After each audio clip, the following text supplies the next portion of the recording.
Bizning Aqto'da manda yaxshimiz basli bilmaysizlar, bugun bir tushuntirib qo'yay. Masha turayotgan bolalarning hammasini haqsizlar bilgan bolammi? Ha. Mo'cha pul olmadikmi? Yo'q, hozircha shu o'rnini bildirishgan. Ta'tilda haqsiz qilyapti. Haqsiz qilayotgan. Haqsiz. Ammo o'rnini bildirishi bir ta'til haqsiz turibgan. Uydagilarda pul dedim demidimi? Yo'q. Hech qachon pul olmadimi? Yo'q. Bishko'yim bamdonlar joylanga. Yo'q.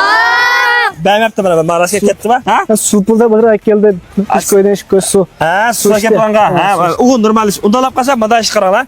Ma inimiz ulab qolib qolsak, Şinjan komandasida futbol o'ynagan inimiz ekan. Necha yildan necha yaxshi o'yindoq tushuntirdi. 2018-yilda Şinjan komandasiga tanlab ketib, 2022-yilda o'ynadim. Şinjan komandasida futbolni. Ortiq gapni qilmadoq. Yana bir gap, shanba-shanbalik o'quvchini olaman. Buningga nayt az. Dehqonni qabul qilaysiz. Har qanday ay qabul qilagidek men ma'qulni demayman.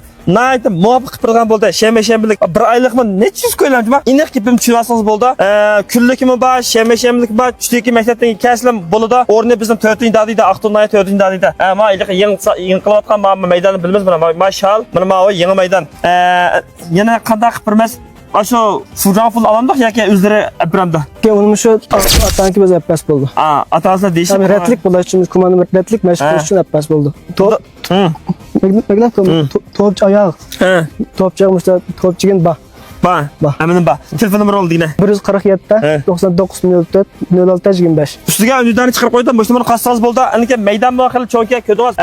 Bu sinfni birinchi, ikkinchi arab cho'nk shipolini. Mana maxsus mashqlantirgan. Bat bolam telefon o'ynab qolib qoldi.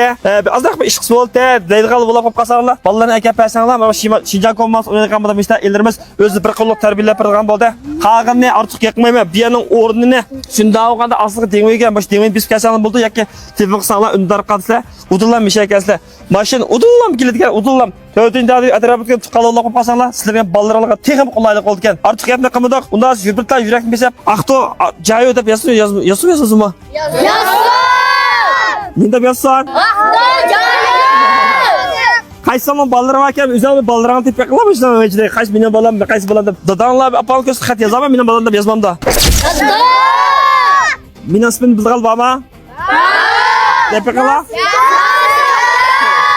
Bilib keldim. Aqto yozdimi, kichik bolam bilib ketdi. Unda olib qolsa, udil mishadlam ko'rashdi.